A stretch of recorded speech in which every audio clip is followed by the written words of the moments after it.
Welcome to It's All About the Questions, where learning to ask the right questions can help you achieve lifelong success. Now, here to help you ask all the right questions is award-winning author, international speaker, and business strategist, Laura Stewart. See me, but now you can. And see, it was evening, it was dark, but it was only dark because my hand didn't click the link fast enough. But that is the beauty of live streaming. When I was on broadcast radio for 5 years, you know, the craziest things would happen when you're going live, and you just learn to roll with it, because that really is what life is all about, right? It's about rolling with it and asking yourself some questions that help you figure out how to not repeat mistakes like I didn't click the link to bring my video back on camera. For those of you listening on podcast only, not watching the live stream or the video that has been played, you're like, what the heck is she talking about? Everything seemed totally fine, because really it is all from your unique perspective that you are listening, watching, or doing something. And that's why I created this show, is to help you shift your perspectives and learn new perspectives, because the perspectives we build up over life come from the people we meet and the experiences we have. But what if you could get some great new experiences, meet some amazing people from around the world without having to try to figure out who it is you need to meet? So I get to bring you every week some of the most amazing people I have encountered in my life and in my business, and share with you their expertise, their wisdom that they've learned in the trenches and over their lifetimes. And today is no exception. And I love this one because I met this gentleman because of Terry Brock and Gina Carr. So Terry loves this device that my guest, Dan Keldsen, invented called the PlexiCam. And it loops over your screen to put your camera right in the middle so that you can look at your viewers when they're doing a live stream with you. So I'm looking right into the camera, but I'm also looking at what's on my screen at the same time. So I want to bring my guest onto the show. He's an amazing man. Not only has he created an incredible invention called the PlexiCam, but he has a virtual events company. He's written books. I mean, he is just an amazing entrepreneur and an amazing human being. And I get to bring him here with you today. Dan Keldsen, welcome to the show. Hey, Laura, thanks for having me. It's really great to have you on, because, you know, when I got my PlexiCam, I ordered it, and you could probably hold one up because you have ones on your desk and everything. I have multiple. Like that. Yeah, here we go. So, the camera fell off. This simple device defeated me. Yes. When I first got it in the mail, and I went, I know I'm doing something wrong, probably because my hand wasn't quite working really well. Right. And Dan, I sent an email out to support, and next thing I know, Dan, you responded, and you're like, Hey, you want to get on a call? Let me walk you through it. Right. And in 2 seconds, you made me realize, oh my God, why didn't I think of that? and here we are today, because I had to have you on the show. Yeah. Yeah. And time flies. It was only, 3 weeks ago or so? 2 weeks ago? Yeah. And I've been using it since. And so many people want to get it now because they see what I've been doing with it. And they're like, this is so cool. And its simplicity to me, Dan, is what makes it so amazing. How did you come up with something like this? The average entrepreneur, right? The average person goes, oh, I need to open an envelope, and they don't come up with something like this, right? They take their butter knife. Right. But then the people who come up with stuff like this, they become millionaires, right? Because it's the simplest things. We'll see. Like a Shark Tank, right? The simple things are the ones that are right in front of our face. Yeah. Everybody's going to want this. I don't know if everybody. I'd be happy with a lot of people. Yeah. So I didn't create it. So I have a business partner, Tom Kalopoulos, who I've known since 1994 when I first started working for his company, Delphi Group at the time, or Delphi Consulting before we rebranded. And we've been longtime collaborators. We haven't worked side by side that entire time, but we got to know each other. We first worked together for about 13 years through an acquisition by Perot Systems, which is another interesting story potentially. But we're both inventive guys. I don't particularly come from an entrepreneurial background. Nobody in my family is really entrepreneurial. But being in a startup, I was like employee number 12 or so for Delphi, fairly early into the game. And I didn't know any better. I just, fresh out of college, I jumped into what do we need to do and let's make it happen.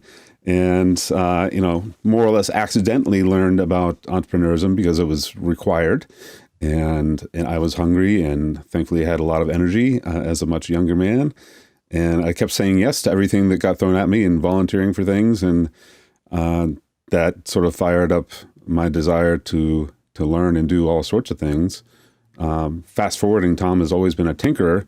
So he's very handy. He has a very impressive workshop in his basement. And he actually forgot this. We were busy packing up orders last week. We had a massive day, which was awesome. And I was like, so step me again through why did PlexiCam come about? And he had actually forgotten that like 10 years ago, he had created a totally different approach to this and super hacky, not good looking, not a commercial product. But he had done this years ago as a way to like, how do I get my camera so I don't need to have a teleprompter and I can just put it where I'm going to be looking anyhow, which is a screen. And it worked, but it was not good. And he had actually forgotten about that until I reminded him. But he started the design that went through a whole bunch of really ugly designs before he got to what we sell now, like December 2019. So it was right before the pandemic opened up Pandora's box. And we were both, okay, so travel's gone. Yeah. Should we've sold physical things like market research, but not in CD-ROMs back in the day when we sold research on CD-ROMs, but we'd never had a physical product company. So we said, I think this could potentially be something. Let's play around and see where it goes. And what do you know? It turns out it's a good idea. People love it. It's so simple and it's so non-high tech, which is very strange because we're both high tech people. But it's been a wild ride. Well, being a geek, one of the things that I've learned is that most of the time you don't need a geek solution to solve a lot of the problems. Right. It's the simple things that can solve it, like a tripod for a light. You don't need to create electronic lights and this and that. Most of the time, or putting a book underneath your monitor to raise it up. It solves the problem. It may not look as great as all of your monitor arms and all those other things, but it solves the problem. Yes. Now, you talked about teleprompters, right? Mm-hmm. I know when I've filmed some different things and I needed to have notes, I've tried 30 billion. Well, that's an exaggeration, but I've tried a lot of teleprompter apps, right? Right. And the most frustrating part is they're always over here or over there or underneath, or you try to put them above.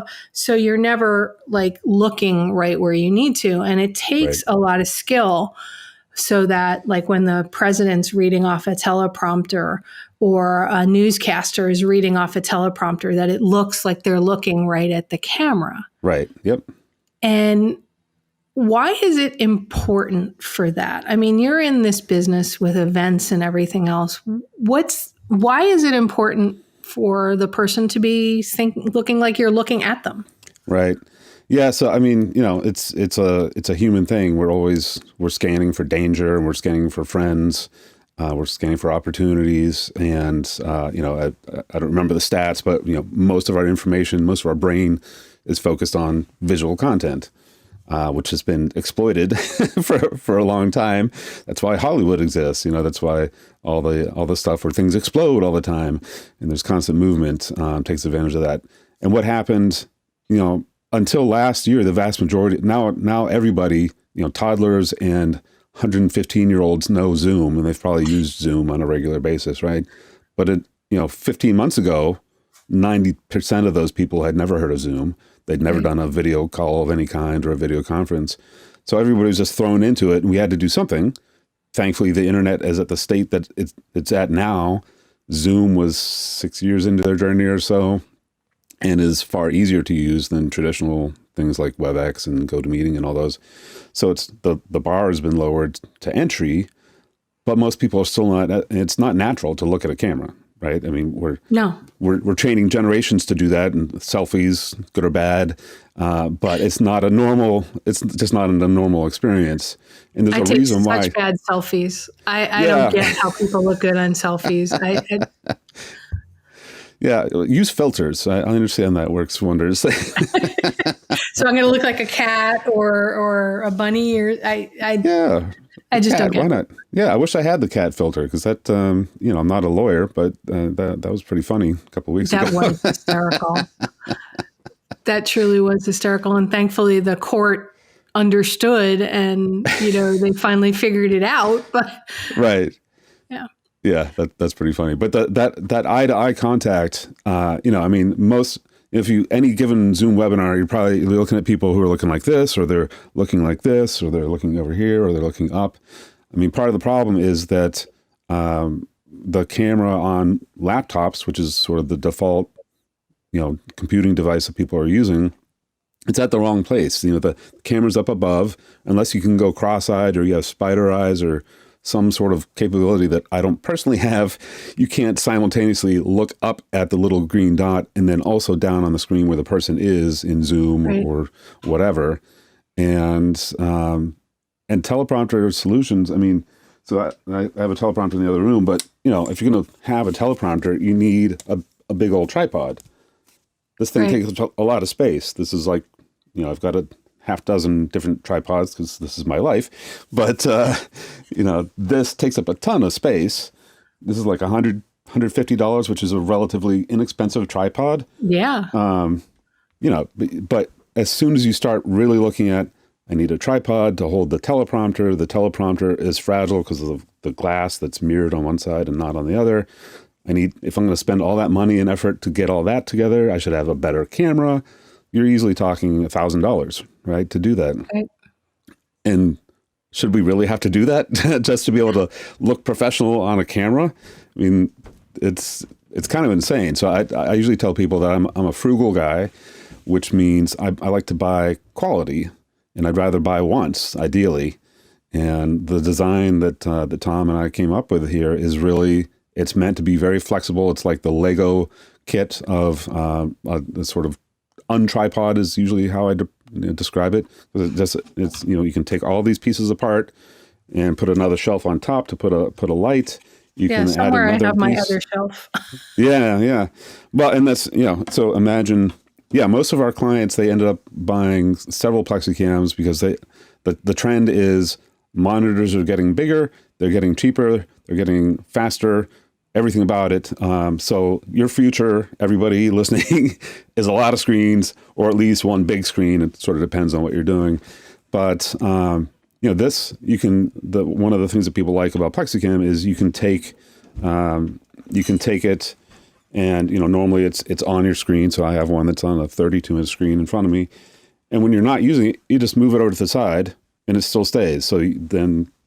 It's very convenient. You're like, boop, yep, there we are, back in place, and then it's off to the side, and I can go look at spreadsheets or whatever it is that I need to do during the day. And that means that you get a lot more mileage out of all the equipment that you already have that doesn't have to be specialized.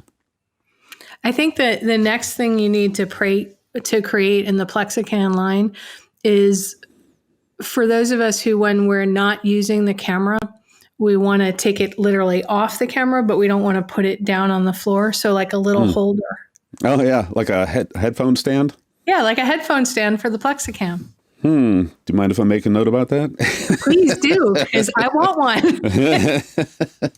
Because sometimes I need to look at a certain portion of the screen where I've moved it off from where I am. And then it's like, okay, now I got to move it again. And being sort of challenged one hand right now, I ended up putting it on the desk. Right. And that's annoying because now I've lost, surface area, and I'm worried about knocking the camera and the cables and stuff. So that would be really cool. Okay. To make a cool this is why I talk to either prospective clients or actual clients all day, every day, because it's the feedback that we get from other people who are using it who have not had the benefit of staring at this concept for 9 months or several years or whatever, things that are obvious to you, like, why didn't you do this? Well, because we didn't think about it. Yeah. I want to talk about a couple of things that, we talked about your creative process and how much just now it means to hear from the users and Right. how that changes. I mean, when you and I were going through the process of, I'm having trouble getting it level. It doesn't make sense why. And then you're like, oh, flip it upside down so that Right. the shelf, you're putting it on top of the little shelf versus connecting it bottom up. Right. And to me, those are interesting perspective like things, right? Okay. Because some of us follow the rules at first, right? Because we go, all right, we need to follow the rules so that we understand the rule, and then we can learn how to break, improve, challenge, whatever the rule. Sure. At what point in your life, or maybe you don't even know this, did you say to yourself, the rules aren't working for me? Okay. And I need to challenge what I was thinking about a business would look like for me. Yeah. Huh. That's interesting. So, it's funny. So I don't know where I picked this up. In high school, I was sort of notorious for, I've always liked, I wouldn't say I've always liked to write, but I always loved to read. And eventually that led to me always wanting to write. And I got into a couple English classes in high school where I just kind of went on a tear, and I was writing all the time. And if I wasn't writing, I was reading other stuff to get inspired. And in the AP English class that I was in, the teacher that I had was, this has happened a couple of times in my life. He was kind of he wasn't like physically rough, but he was mentally rough, I would say. Like he didn't tolerate a lot of things, and he had certain standards that he wanted people to keep. I mean, he was the guy that was the only teacher that taught AP English. So we would do like in-class assignments as well as out-of-class assignments. And I wouldn't say that I did it on purpose. I don't know. Maybe I'm just bad at following directions, but I basically ignored his instructions and just wrote. And I would consistently, I'd get praise from all the time. And most of my classmates were like, what? You didn't even do the assignment. What's wrong here? I don't understand. And I was like, I don't know. Until he tells me to not do this, I'm going to keep doing it because I enjoy it. And apparently he likes it. So I'm just going to keep doing that. That was interesting because that could have turned me off of that path. And I think when I've strayed from that is when I've run into trouble. So when I like partnerships, I like at least, me and somebody else, or me and a small team of 5 to 10 people, something like that is kind of the way that I like to work. And there have been times when I've been in a team or with a partner who I inadvertently, or I think it's mostly accidentally, I took on some of their characteristics for their writing style, for example. And it felt terrible. I didn't like my own stuff. It didn't seem to work very well. And it wouldn't be until I'd left that situation that I was like, oh, why in the world did I write? Like I had a partner who had taken some law classes. And so as a result, his writing was very formal and to me, not human particularly. So when I left, I was like, why in the world did I do that? I followed his rules, which I didn't even like, and I didn't think they worked for him. Why did I do that? So that was fairly early in high school, and it's kind of bumped up every once in a while as I look at rules and say, is it even worth doing it? At one point, we reported to Tom and I and the group that got acquired by Pro Systems reported to Jim Champy. Jim Champy and Michael Hammer were famous for the business process reengineering movement in the late 80s. That book has sold millions and millions of copies. which must be nice. I would love to do that as well. But Michael Hammer, like his name would say, sometimes you just have to blow things up and try again. So there's been signs in my life where that's explicitly been said. Look, the rules that exist, maybe they're just stupid, and maybe you need to look at it, and maybe it all has to go. Some of it has to go, but it's worth thinking.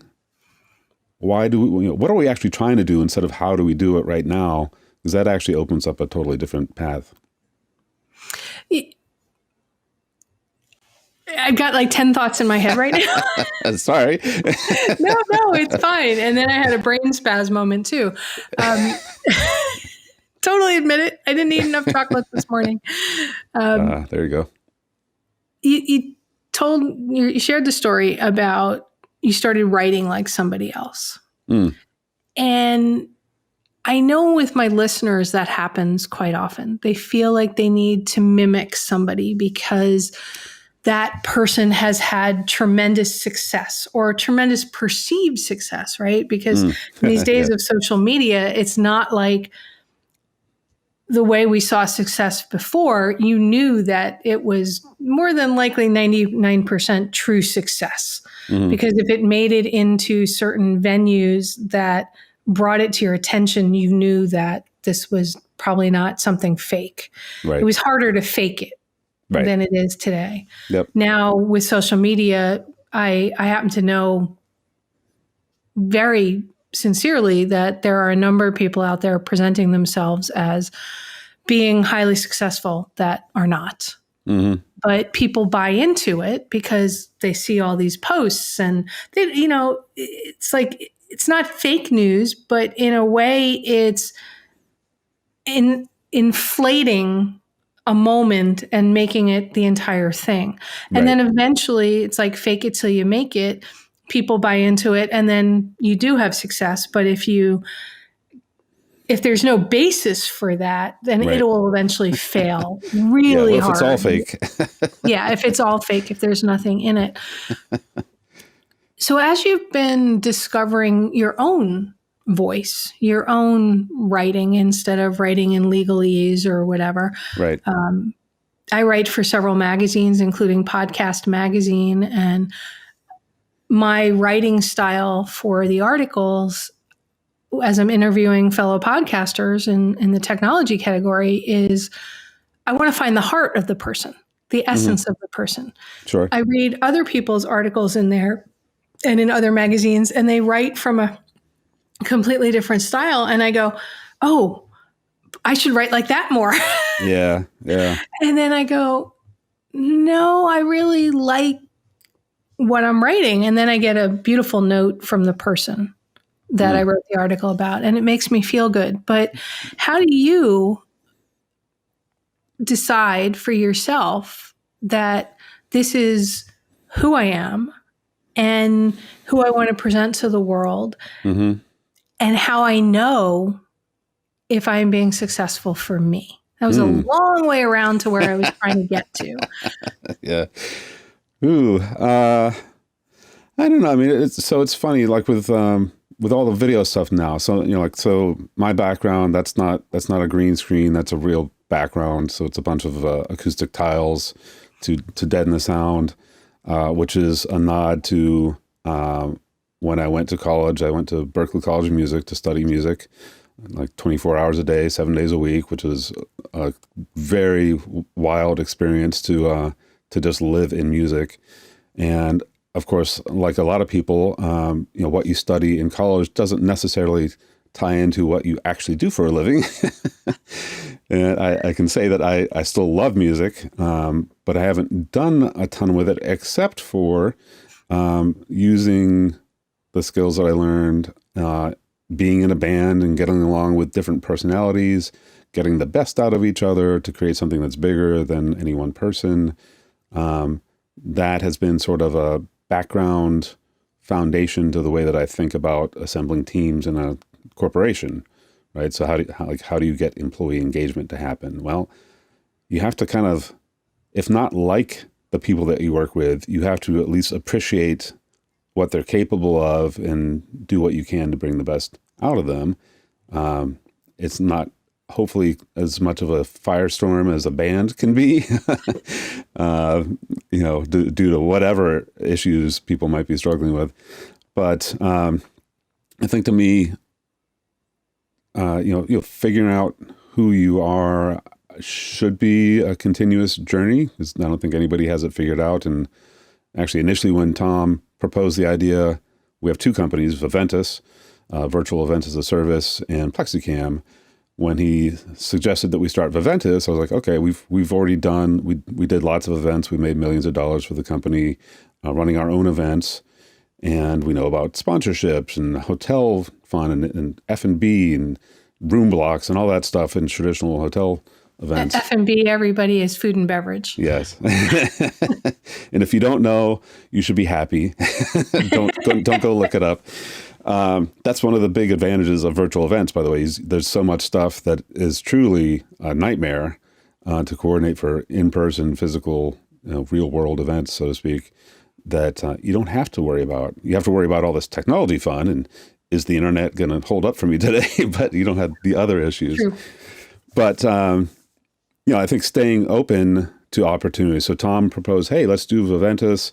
We'll see where this goes. We'll be a professional event services company because we've done that. We can be MCs. We're comfortable on camera. We know what has to happen behind the scenes. That was straightforward.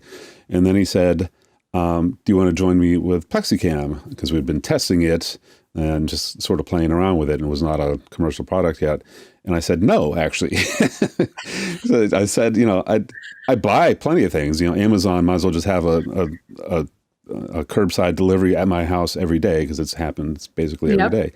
And it turns out I'm not alone. But I was like, I don't know anything about selling products at scale. We're going to need customer service. Little did I know that I was going to be the customer service. Do we sell on Amazon or not? Because Amazon's the place to be, or is it? I was like, there's so much that I don't know. I'm not even sure where to start beginning to know. So I left that alone for a couple of months. And then eventually I was like, well, we're partners. We're doing this stuff all day, every day. We're talking about the other business. Let's talk about both businesses and push on both of them. Because, no single idea is a guarantee. Right. And that's been a constant, literally every day, all the stuff that I was worried about because I didn't know about it. Yes, I have to deal with it. But I do have a partner. It turns out that people, once they see it, we literally typically get oh my God, it's so simple. How come nobody built this thing before? Which is amazing. And it's, if I hadn't been open to changing my mind about that and jumping into something that was initially was way too uncomfortable to partly, starting two companies in a pandemic from scratch, maybe that's a lot to bite off. So I was like, let's do that one first. But, if you're not open to those opportunities, then there's so much of what I've stumbled onto in my professional career, I would have never even conceived of, a year before it happened or 5 or 10 years. I think that reinvention, that willingness to sort of throw away the things that maybe you used to do, and at one point you loved to do it, and then you fell out of love, and it turns out that's now it's like your worst nightmare. That's an opportunity to really reevaluate and try again. Do you reevaluate with you and your partner? And if so, how often? How you're being successful? Yes. And I'm not just talking business-wise, but also success as a partnership, success individually. Yeah. I don't know. I wouldn't say we formalize it. The danger of having two companies is how do you balance those, or whatever you need to do to make them both work, which is probably not balance. So the virtual events business is a much higher ticket item. That's it's like 4 to 6 weeks of prep to get people rehearsed and comfortable and get them the right equipment and make sure that we're helping them meet their goals. That's a very different business than selling PlexiCams that start at $45 a piece up to $135 a piece for the max. So it takes a very different like everything, the marketing's different, the sales are different, the execution is, the fulfillment, all that stuff is very different. So I think it tends to be, we focus on one business because all of a sudden there's a lot of activity there, so we're trying to maximize it.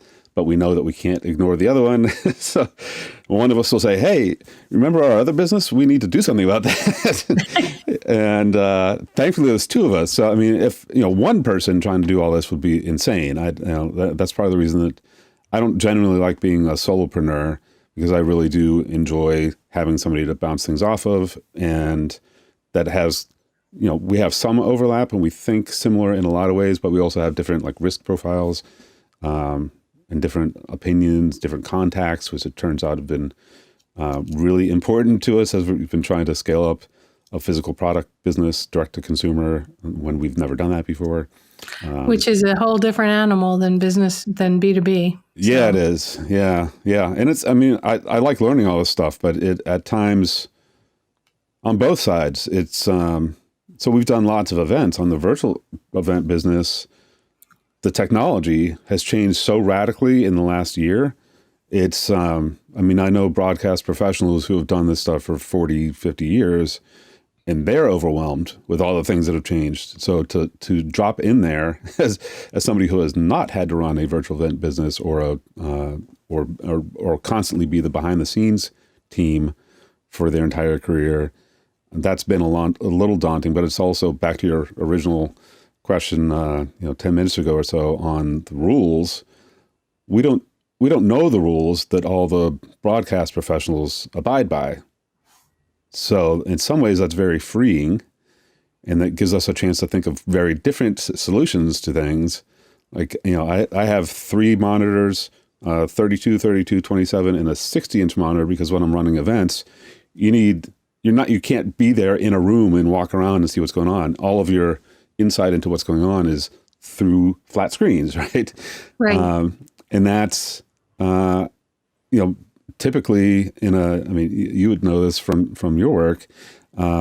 It takes like 12, 20, 50 people in a TV station or any sort of broadcast situation to make everything come together. It's not a one-person show or even a 2-person show. So for us to collaborate and boil that all down to just 2 of us running an event for somebody that normally would take 20 people, it's, when I stop and think about it, that sounds insane, but it's also possible now, but not if you use the old approach.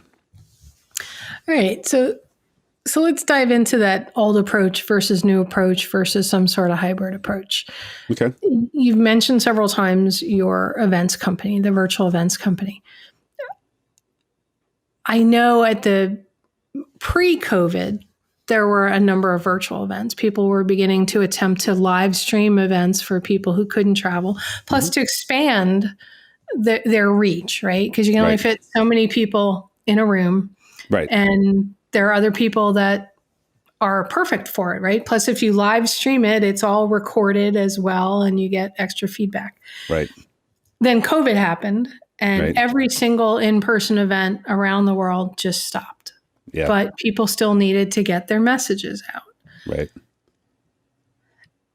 It's frightening to me, frankly, because I participated in a few virtual events and they were horribly, horribly handled, right? Because people didn't know how to do it. And they missed the boat on how to create inclusion. Mm-hmm. And then I've been on some virtual events. Christine Kane, I don't know if you've heard of her. She wrote a book called The Soul Sourced Entrepreneur. Okay. I interviewed her on my show. A friend of mine, John David Mann, one of the co-authors of the Go Giver series with Bob Berg, he's like, Laura, you need to read this book and have Christine on your show. So if a guest of mine says I need to have somebody on the show, I listen, right? Yeah. Especially if they're a dear friend. Yeah. And she held her Click event that used to be an in-person event, a multi-day in-person event via Zoom. And she gave me a ticket to go. And I bought her book. So you also got a free thing. Now I get books for free, but some people I buy their books as well.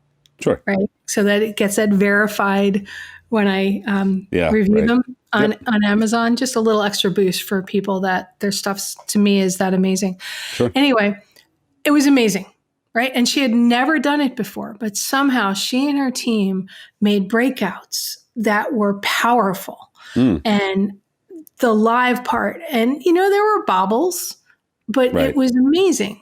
Right. From your perspective of running events like this, is there a couple of keys that people need to think about, whether their live event has 5 people on it or 5,000? Yeah. So it's funny. So I'll bounce back a little bit. So early in the web, so like 1998, which is funny to think back that far. What a world it was Feels then. Like forever. Yeah, that was. That's like the silent age of the web. But I remember that we had a graphic designer that we brought on, who was a print guy, because that's what you would be, right? Before the web. And video wasn't really a thing yet. So he was a great print designer, but he ended up thinking of everything on the screen had to be a square or a rectangle of some kind, because that's how, if you're going to do fancy layout at the time, you had to do tables. And tables, that's the only way you could try and position things in little thumbnails, basically, so that you could assemble a bigger picture, right? Because that's the way to optimize your site at the time, which sounds ridiculous now. But I was like, you can take, Photoshop existed at that point. You could slice your images so that you could have there's an oval over here, and you assembled it by putting together a bunch of rectangles. But everything doesn't have to be a rectangle. And he never got it. And it was amazing, because he was such a good print guy, and he wouldn't think like that in print. But for some reason, he couldn't make that jump. So I think we're having the same experience with virtual events, because we're used to, everybody is in a rectangle. If they're in the audience, and often if they're a person on a panel or something who's not currently talking, they look decidedly not enthusiastic, I will say. So yeah, it's like, how do you express your face? Should I go off camera? What should I do? Right. Yeah. And I think, so I haven't sat in any of the Tony Robbins events that he's done virtually, but I know a lot of people who've worked on them, and they put together these massive walls of, like 1,000 people on this huge wraparound screen, right? And then he runs around, because he is Tony Robbins, and high fives everybody as he's running around. And we don't all have to do that. But you do need to do something, because when you're on the stage, like I miss presenting on a stage, because you can walk up to the edge of the stage. I follow in the footsteps of Tom Peters, the business guru from Ex McKinsey. Love Tom Peters. Yeah, he's a wild man. For people who haven't seen him present, he jumps off the stage and walks around amongst the audience, which would be terrifying these days. But, when that was safe, get right up in your face, put a microphone in your face, and ask you, so what do you think about what I just said? And, if you know Tom Peters, he's not going to get injured by anything that you say. But it was a great way to, people that are sitting in the back who would normally, maybe they can't even see him on the stage. He'll roam around and go talk to people and get feedback.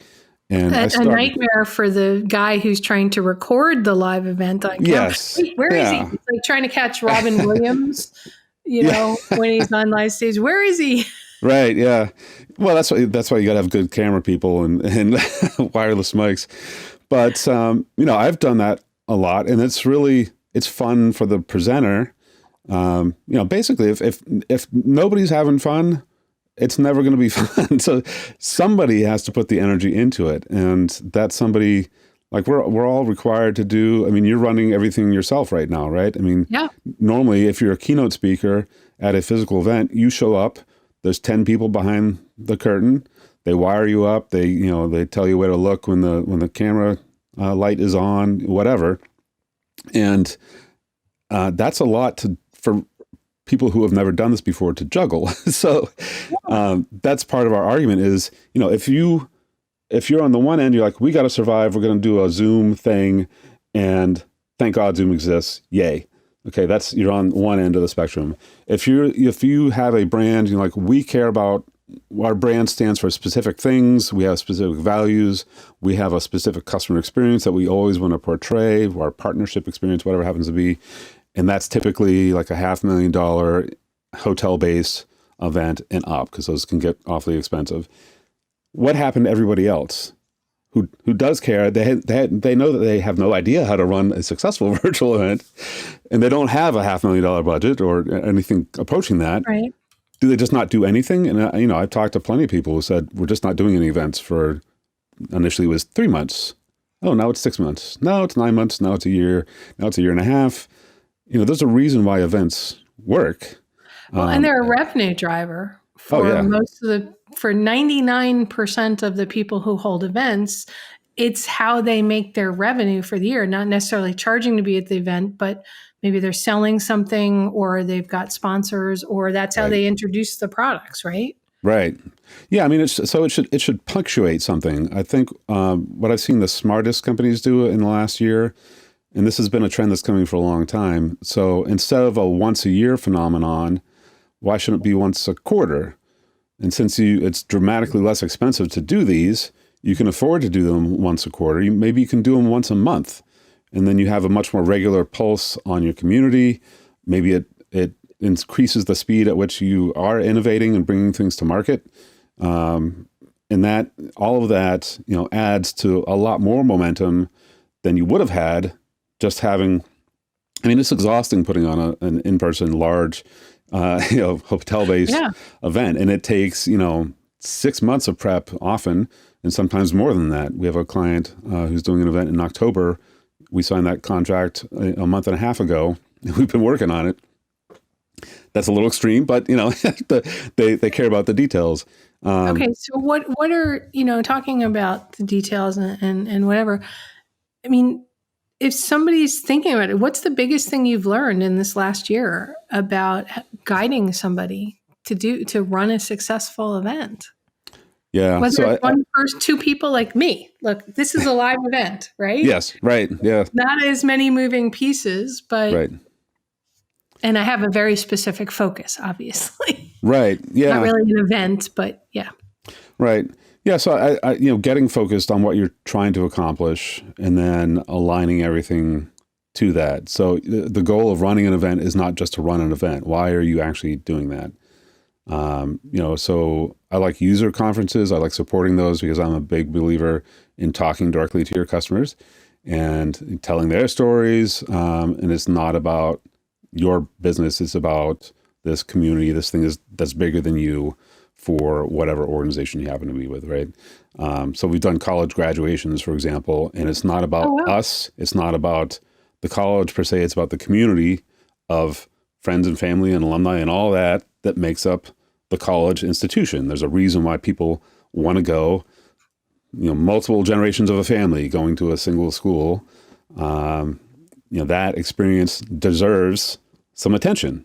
And unless you put it does take significantly more effort, at least in concentration, to get the kind of engagement that you can get in an in-person setting virtually. And I do think, not to be completely selfish, but creating the PlexiCam, that scratched our own itch to try to get that connection to people that are on the other side of the lens, because it is decidedly not a normal everyday thing.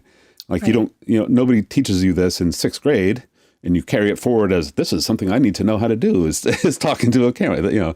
Unless you're going to be a broadcast professional and you lived in that environment, it's not normal, right? So how can we make it as easy as possible?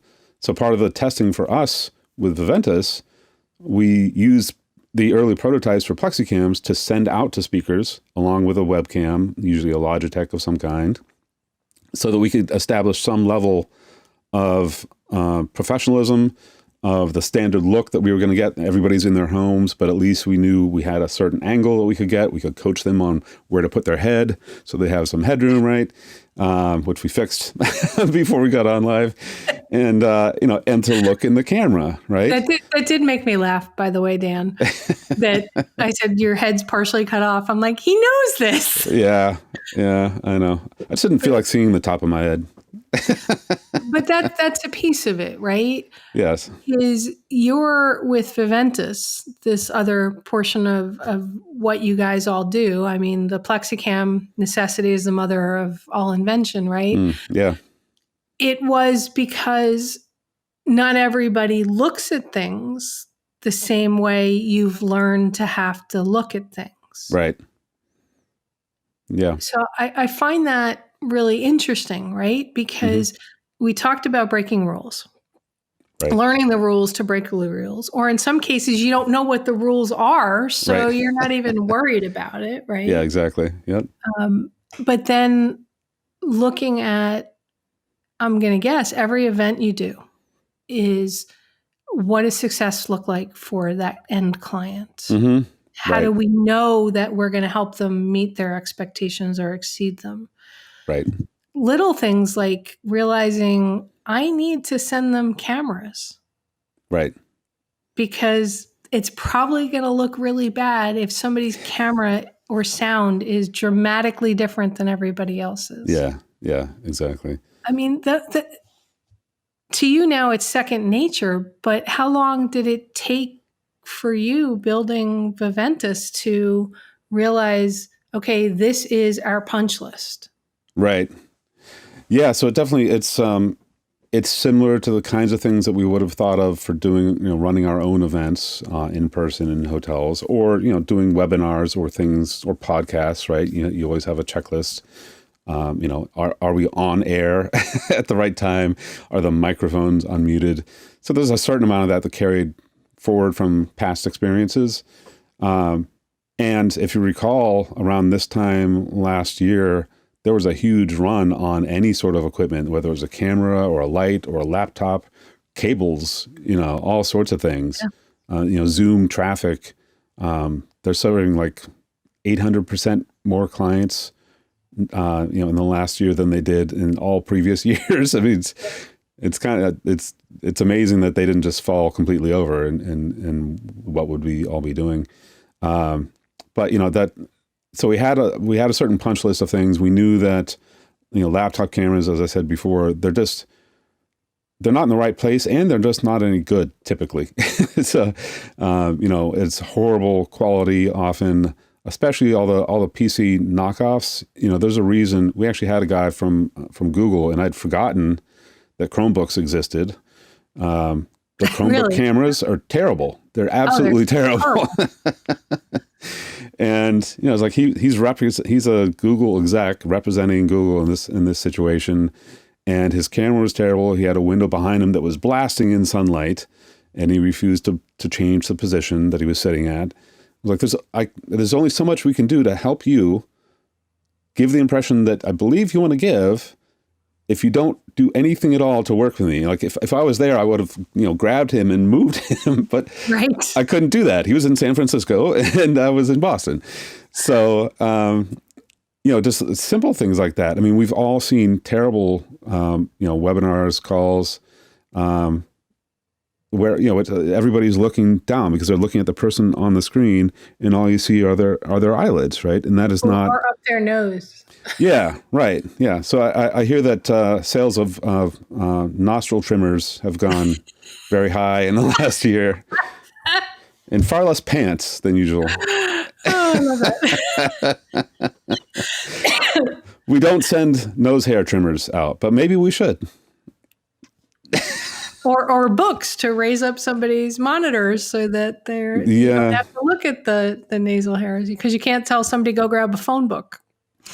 Right. Yeah. Yeah. So it's, so it was interesting, the sort of synergy between the two businesses that we've created. And I do wonder, so your statement about, so should you know the rules and break them, or break them because you don't know them. So you don't know that, oh, you would never do that for X, Y reason. Well, maybe you would never do that because you haven't had to do that for a long time. And you're so stuck in your ways that that you don't see the opportunity. Like, all the really high quality, high scale video broadcast stuff is still hideously expensive, and is certainly very complicated, because they are taking, what used to take 10 or 20 or 100 people.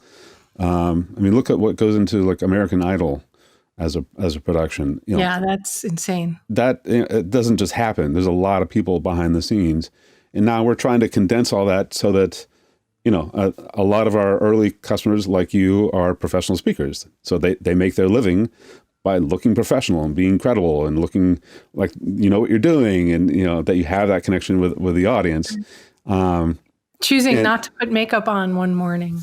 Right. Yeah. Yeah. So like we have another fan, Desiree Rose, who I think she did the first unboxing streaming that we had for anybody. So that was about a month and a half ago. And she's a riot. But she says, if I'm going to bother putting on makeup and getting my hair done to go on camera at all in a day, I'm going to be on camera a lot and do a lot of content, which is really interesting, because there's a lot of people that are terrified to ever go on camera. And they would want to do as little as possible and then shut it off for as long as possible. Right. Yeah. But, since we're all having the experience of having to be on camera, you might as well go good at it, because this is normal now. It's been long enough. I've done enough research and habit formation that having to do something for 15 months in a row, these are new habits. And if your habit is that you didn't care what you look like on camera, and that you don't really care if you're having any interaction with the audience, then you didn't get any better at it. You were present as a thing on screen. But it's an opportunity to get much better at presenting through. It's a very different experience in a lot of ways, but it's still, you're trying to convey something to somebody or multiple people on the other end, and that's a timeless skill. Influence, persuasion, communication, all that is some of the most important stuff that you could know. We're almost at the end of the show. Oh my God. I would love for you, number one, to share how people can get in touch with you if they have any questions about anything you asked. I think it's great that you're doing Viventus in addition to everything else. We had never really talked about that before, but my research on you was showing, man, there's a lot of other cool things that you're doing. Now, you shared this with me before the show started about your daughter, who speaks or understands like 30 languages. I need to ask, is she involved with your Viventus business? Because I would think that would be really cool to have somebody like that, because you have international events, global events. Yeah, well, she's not yet. So she's a sophomore in high school, and it's a pretty intense high school, and we didn't push her into it. It's associated with Boston University, which is where my wife works. So there's BU Academy is the private high school. It's attached to that, and it's for people that really want to push themselves, and they're constantly driven to learn. So it's a hyper polyglot. So a polyglot speaks many languages. A hyper polyglot, it's like 20 or more languages, which I didn't even know that anybody like that existed, let alone lived in my house. And I would love to. I'm actually trying to. I have a pretty large network around the world. I've been on LinkedIn since 2003, I believe it was, end of 2003. Which I thought I was late to, actually. And that was the first year that LinkedIn existed. So I have a lot of friends all around the world that speak all sorts of languages. And as I uncover people again, as running our business, like, hey, do you want to talk to somebody from Denmark? Because, I have like 30 people that are clients in Denmark that maybe you could talk to. And she's fluent in Chinese. So I have a number of friends who live in Taiwan and Singapore and China, Hong Kong, and you could talk to them too. Although we live in a probably half Chinese neighborhood south of Boston, so you could go next door too. The world shrunk tremendously. It really has, yes. Yeah. So I did not. So if for folks that want to get a hold of me, so Dan at PlexiCam.com. If you don't know how to spell PlexiCam, there we go. PlexiCam. Focus. There we go. Viventas is, so Dan at Viventas, VEVENTAAS. So that stands for Virtual Events as a Service.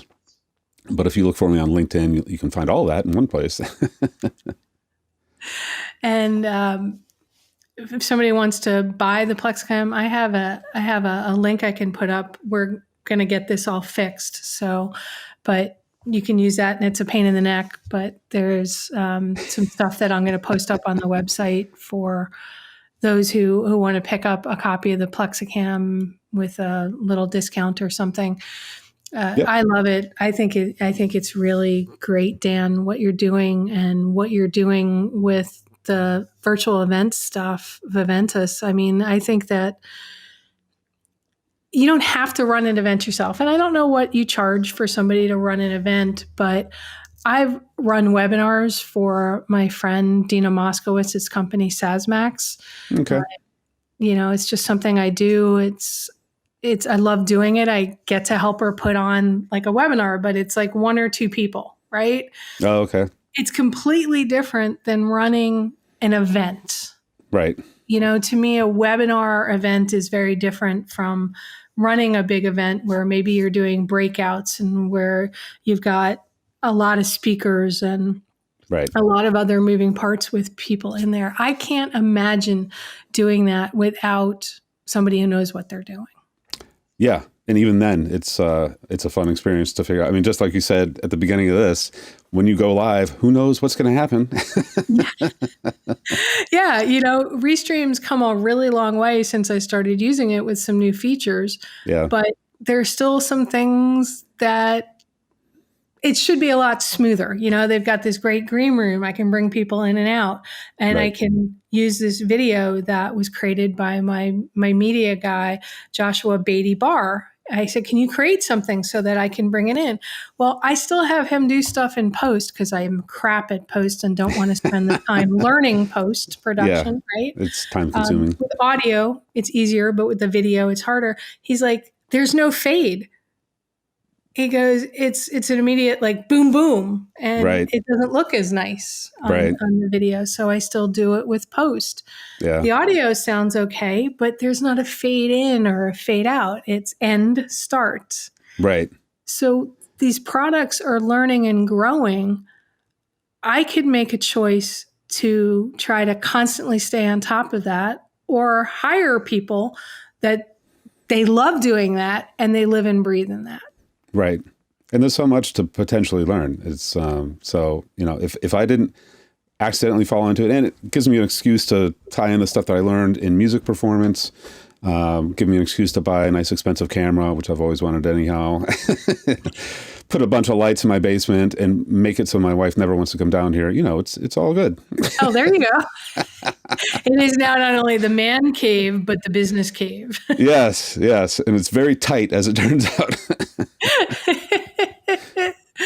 Oh, man, it's so funny. But at least you have it, right? Because yes. Otherwise you'd have to rent space right. and figure out how to deal with all the other sounds that were going around that you had no control over outside your space compared to that. So yeah, exactly. So last thought you'd like to leave my listeners with, Dan?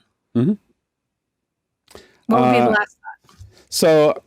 So about a year ago, I started interviewing people unofficially. I never packaged it up, but I was asking people, you had plans on January 1 that suddenly, in April, May, look very different. Did you prepare for anything even vaguely like this? Did your plans get blown away? And I need to follow up with people a year later, but there are a lot of companies that they were so blindsided, rightfully, that they just froze and they slammed on the brakes and we're going to sit this out. And I'd be willing to bet that a lot of them don't exist now, which is, I'm not happy about, but, freezing and not doing anything is not usually a good situation. So I've been talking about what if you started creating your next future today which is a podcast that I have brewing, and I'm going to start up shortly. The saying that, planting a tree 20 years ago or 100 years ago was the best time to plant it. The next time is right now, because you can't go back. If you had a time machine, that's not what you would do with it. You'd do something more interesting probably. But, you need to be constantly thinking about what are your options and how could I react to something that might come along that could derail me. And so being open to opportunity when it presents itself, or grabbing onto an opportunity when you see it, if it's not just presented to you, I think is a very wise thing. And it's not too late to do that, because every day is a brand new day. I love that. I love it. Perfect way to end the show. Thank you so much for being on the show today, Dan, and for inventing PlexiCam, because I loved it. Oh, good. Let's get more people. Yes, absolutely. Absolutely. All right. Thanks again. Thanks for having me on. Everybody, I love being able to introduce you to amazing people and to new products, because it's something I'm using and I love it. And it's simple. I love learning new things, and I love introducing things that are simple and using things that are simple that don't require me to have to completely change everything that I'm doing, because mini steps, baby steps, all help you improve the process. Dan is somebody that I met through somebody else. You probably know people that you can introduce to other people to help them learn and help them grow and explore new things, and maybe help them let go of something that they no longer need to hold on to. That's what this show is all about. If you have a question about this show, or you need some help with anything in case of planning an event or improving your video, Dan Keldsen is somebody that you can totally reach out to. If I can help you with your business, if you need some advice on something, please reach out to me on social media or at laura@laurastewart.com. I'm here to help. I'm here to serve. This is what I do with my life, is to help people learn and grow and improve, to succeed in ways that they never imagined before. And I do that through the use of questions, because remember, the right questions can change your life. So what are you asking today? Have a great day, everyone. You've been listening to It's All About the Questions, starring Laura Stewart. Connect with Laura at it'sallaboutthequestions.com and download a free workbook that will help you ask better questions starting today.